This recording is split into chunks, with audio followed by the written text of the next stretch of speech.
अवधूत चिंतन श्री गुरुदेव दत्त श्री स्वामी समर्थ महाराज की जय। स्वामी दत्त सेवा या चॅनलवर तुम्हा सर्वांचे खूप खूप स्वागत। तुम्हा सर्वांचं आरोग्य उत्तमाचं राहू दे, राहिलेलं आयुष्य आरोग्यदायी जाऊ दे, तुम्हा सगळ्यांना दीर्घायुष्य मिळू दे अशी मी स्वामीचरणी प्रार्थना करते आणि माझ्या व्हिडिओला सुरुवात करते। मी जवळजवळ 8 दिवस कोणताच व्हिडिओ उपाय सेवा तोडगेचा सांगितला नाही, कारण काही अडचणी होता, मी बाहेर गावी होते, त्यामुळे व्हिडिओ करू शकले नाही, उपाय सांगू शकले नाही, त्याबद्दल सगळ्यांची पहिल्यांदा माफी मागते। आणि आता मेन विषयाकडे वळूया।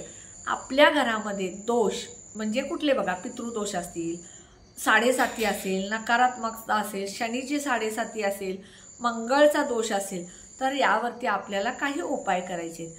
कसं असतं बघा, आपल्या घरामध्ये शनीची 7.5 असेल किंवा घरामध्ये काय दोष असतील तर वारंवार आपल्या घरामध्ये वाद होणं, पैसा न टिकणं, घरामध्ये सतत कटकटी, भांडण हे घडत असतं, प्रगती न होणं, प्रगतीमध्ये अडथळे येणे, ह्या सगळ्या गोष्टी घडत असतात। त्यामुळं ह्या सगळ्या गोष्टी दूर करून आपल्या घरामध्ये सकारात्मकता, पितृंचा आशीर्वाद मिळण्यासाठी, शनीचा आशीर्वाद मिळण्यासाठी आपल्याला काही उपाय करायचे। हे उपाय प्रत्येक शनिवारी आपल्याला करायचे आहे। उपाय साधे आहेत, सोपे आहेत आणि घरच्या घरी उपाय म्हणजे वस्तूमधून हे उपाय आहेत।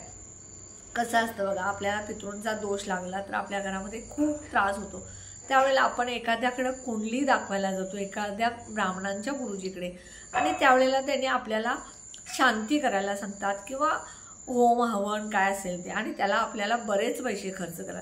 मग ही परिस्थिती प्रत्येकाची असते का? नाही, कारण प्रत्येकाकडे एवढा पैसा असतो असं नाही, म्हणून कमी खर्चात आपल्याला हे उपाय करायचे। काय करायचं बघा, 5 मातीचेच दिवे घ्यायचे। तुम्ही म्हणाल पितळेचा घेऊ का, स्टीलचा घेऊ का, कणकेचा घेऊ का? नाही, मातीचेच 5 दिवे घ्यायचे। प्रत्येक दिव्यामध्ये 2-2 वातीची 1 वात बनवायची आणि त्यात घालायची मोहरीचंच तेल घ्यायचं, दुसरं कुठलंही नाही। तिळाचं घेऊ का, साधं घेऊ का? नाही, मोहरीचंच तेल घ्यायचं। 2 वातीची 1 वात करून ठेवायची। प्रत्येक दिव्यामध्ये मोहरीचं तेल घालायचं आणि चिमूटभर काळे तीळ घालायचे आणि हे दिवे सगळे प्रज्वलित करायचे। आता सगळे एकदम प्रज्वलित करायचे का? नाही, पहिला दिवा आपल्या घरामध्ये प्रज्वलित करायचा आणि हा दिवा दक्षिण भिंतीला तोंड करून दक्षिण दिशेला त्याची वात आली पाहिजे। प्रज्वलित केलेल्या दिव्याचं तोंड दक्षिण दिशेला आलं पाहिजे। हा पहिला दिवा तुम्ही घरामध्ये लावायचा। दुसरा दिवा जो आहे तो तुम्ही काली मातेच्या मंदिरात, तुमच्या घराच्या आसपास समजा काली मातेचं मंदिर असेल तिथे लावा, नसेल तर कुठल्याही देवीच्या मंदिरामध्ये दुसरा दिवा। तिसरा दिवा भैरवांच्या मंदिरमध्ये प्रज्वलित करायचा। चौथा दिवा जो आहे तो शनींच्या मंदिरात आणि 5वा दिवा मारुती मंदिरात। असे 5 दिवे हे तुम्ही कधी लावायचे तर शनिवारी सूर्यास्तानंतर, म्हणजे ज्या वेळेला सूर्य मावळतो त्यानंतर तुम्ही हे दिवे प्रज्वलित करायचे।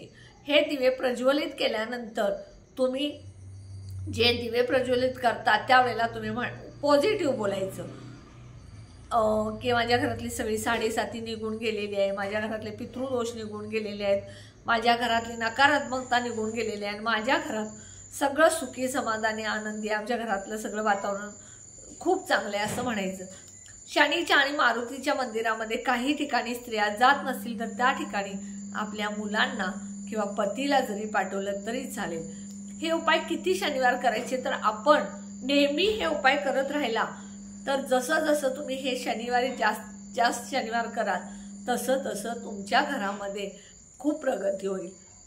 हे दिवे जे आहेत हे तुम्ही मातीचे एकदम जर आणून ठेवले तर त्याचा फायदा तुम्हाला अजून होईल। आणि दुसरी गोष्ट, उपाय करत असताना पॉझिटिव्ह राहा, उपाय करत असताना श्रद्धेनं करा, कुठलेही उपाय करायचे म्हणून करू नका, त्याचा काहीच फायदा होणार नाही। हे उपाय करत असताना तुमचे कर्म, तुम्ही तुमच्या मनात जी म्हणजे दुसऱ्यांबद्दल वाईट भावना ठेवता ती चांगली ठेवा, दुसऱ्याचं कधीच वाईट चिंतू नका, नेहमी पॉझिटिव्ह राहा, पॉझिटिव्ह विचार ठेवा, नक्कीच तुमच्या घरात सगळं चांगलं होईल। हा माझा उपाय तुम्हाला कसा वाटला कमेंटमध्ये सांगा। व्हिडिओ जास्तीत जास्त शेअर करा, लाईक करा, ऑल बटनला क्लिक करा, त्यामुळे माझे छोटे छोटे उपाय सेवा तोडगे करतील। आणि जे कोणी माझा व्हिडिओ नवीन बघत असेल त्यांनी माझ्या व्हिडिओला जास्तीत जास्त सबस्क्राईब करा। श्री स्वामी समर्थ।